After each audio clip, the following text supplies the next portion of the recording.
महाभारत को महापुराण नहीं कहते हैं, इसे पंचम वेद का दर्जा मिला हुआ है और यह भारत का ऐतिहासिक ग्रंथ है। कुरुक्षेत्र युद्ध कौरवों और पांडवों के मध्य कुरु साम्राज्य के सिंहासन की प्राप्ति के लिए लड़ा गया था।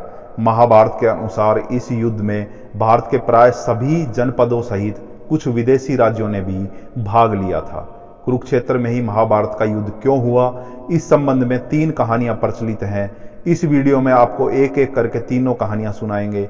नमस्कार दोस्तों, मैं हूं आपका होस्ट विनोद और आप देखना शुरू कर चुके हैं लोकल जर्नी यूट्यूब चैनल। अगर आपको वीडियो पसंद आए तो इसको लाइक और शेयर जरूर करना। चलिए वीडियो को शुरू करते हैं। पहली कहानी है छोटे भाई का वध।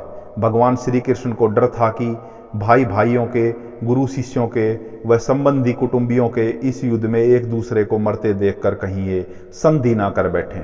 इसलिए ऐसी भूमि युद्ध के लिए चुनने का फैसला लिया गया जहां क्रोध और द्वेष के संस्कार पर्याप्त मात्रा में हों। तब श्री कृष्ण ने अपने कई दूत अनेकों दिशाओं में भेजे और उन्हें वहां की घटनाओं का जायजा लेने को कहा।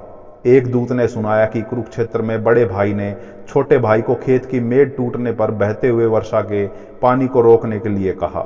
छोटे भाई ने साफ इनकार कर दिया। इस पर बड़ा भाई आग बबूला हो गया। उसने छोटे भाई को छुरे से गोद डाला और उसकी लाश को पैर पकड़कर घसीटता हुआ उस मेड़ के पास ले गया और जहां से पानी निकल रहा था वहां उस लाश को पानी रोकने के लिए लगा दिया। इस कहानी को सुनकर श्री कृष्ण ने तय किया कि यह भूमि भाई भाई के युद्ध के लिए उपयुक्त है। जब श्री कृष्ण आश्वस्त हो गए कि इस भूमि के संस्कार यहाँ पर भाइयों के युद्ध में एक दूसरे के प्रति प्रेम उत्पन्न नहीं होने देंगे, तब उन्होंने युद्ध कुरुक्षेत्र में करवाने की घोषणा की और फिर तय समय पर कुरुक्षेत्र में विशाल महाभारत का युद्ध लड़ा गया। अब बात करते हैं दूसरी कहानी के बारे में। दूसरी कहानी के अनुसार कहते हैं, जब राजा कुरु इस क्षेत्र की जुताई कर रहे थे तब इंद्र ने उनसे जाकर इसका कारण पूछा। कुरु ने कहा कि जो भी व्यक्ति इस स्थान पर मारा जाए वह पुण्य लोक में जाए, ऐसी मेरी इच्छा है। इंद्र उनकी बातों को हंसी में उड़ाते हुए स्वर्ग लोक चले गए। ऐसा अनेकों बार हुआ। इंद्र ने अन्य देवताओं को भी यह बात बताई। देवताओं ने इंद्र से कहा कि यदि संभव हो तो कुरु को अपने पक्ष में कर लो।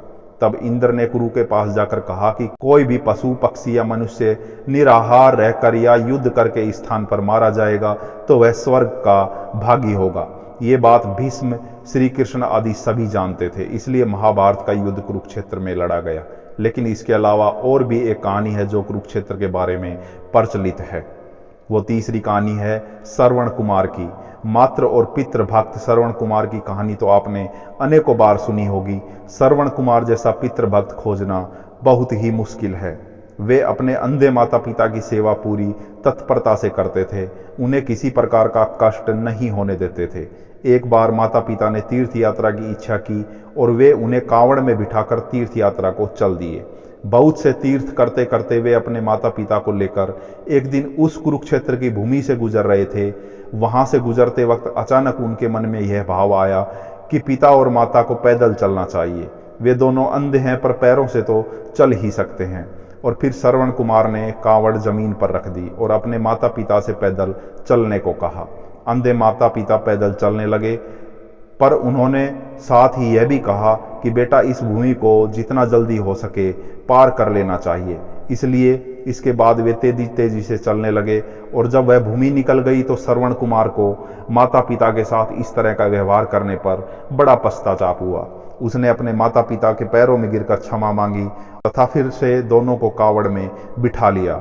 उनके अंधे पिता ने कहा, पुत्र, इसमें तुम्हारा दोष नहीं है। उस भूमि पर किसी समय मैं नामक एक असुर रहता था। उसने जन्मते ही अपने पिता माता को मार डाला था। उसी के संस्कार उस भूमि में अभी तक बने हुए हैं।